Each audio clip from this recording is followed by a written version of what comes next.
Insect, c'est une boîte qui a 10 ans maintenant. On fait des élevages géants industriels de scarabées. De tout démarrage, en fait, quand on a démarré, c'était vraiment tout pour nous une question de sens.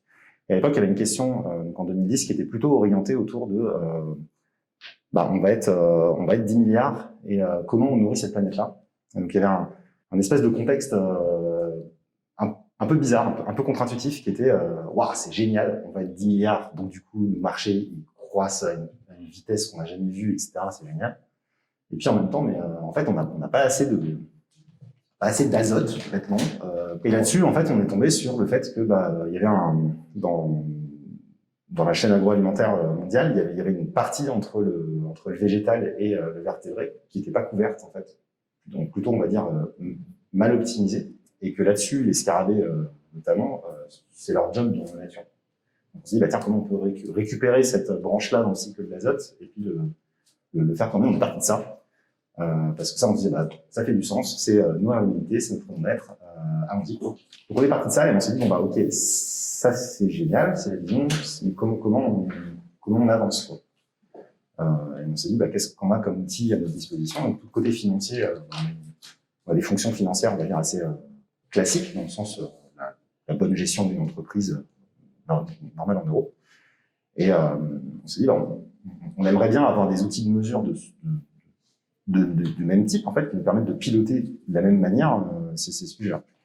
Donc, de la même manière qu'on fait des reporting financiers, en fait, on s'est dit petit à petit, il faut qu'on arrive à créer des reporting impact, mais qui vont à la même vitesse et à la même finesse que nos reporting financiers. Donc, ce qu'on a fait est très simple, c'est on a pris notre ERP avec toute sa base d'articles, donc chez nous on a à peu près 5000, et pour ces 5000 articles, soit il fonctionne en kilos, enfin en unités quoi, soit il fonctionne en euros, et on a fait une grosse matrice de 5000 par 5000 qui à chaque article faisait correspondre la quantité de CO2 émise, soit par euro, soit par kilo.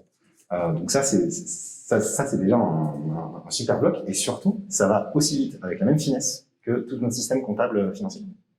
C'est-à-dire que tous nos managers vont recevoir, parce qu'on a animé ça là ce mois-ci, à côté de leur reporting de cash qu'ils reçoivent tous les mois de manière normale, ils vont recevoir aussi la même chose, avec les mêmes intitulés, etc., sur les nombres de tonnes de carbone qu'ils ont distribués. Donc ça, c'est des outils qui sont super puissants pour commencer à pouvoir agir, en fait. Pas simplement documenter ce qui se passait un petit peu avant, on documentait ce qu'on avait fait. Mais là, concrètement, avoir des vrais leviers, comme quand on suit son cash tous les mois, on est capable de rectifier une dépense ou un truc comme ça parce qu'on se dit, voilà, ça va en train de partir trop par rapport à mon budget d'année. Là, on va pouvoir faire la même chose en disant, oh là là, cette dépense-là, elle est en train de me dépenser trop de tonnes de carbone en ce moment, je vais peut-être couper, je vais peut-être réviser, je vais peut-être aller voir mon fournisseur pour lui dire, bon, est-ce que tu peux faire un effort là-dessus, qu'est-ce que tu as mis en place pour que je puisse diminuer ton taux d'incidence en CO2. Donc c'est intéressant, c'est-à-dire qu'on récupère en fait les mécanismes que tout le monde connaît en finance sur les tonnes de carbone. Ce dont je parle là, c'est pas des choses qui coûtent plus cher.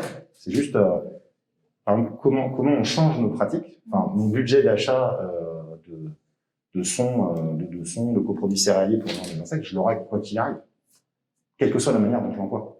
Mais c'est plus de la réflexion sur comment je l'emploie. Je pense aussi avec les outils qu'on est en train de mettre en place là, on va commencer à avoir des fonctions un peu de même type qu'une direction financière, de contrôleur de gestion,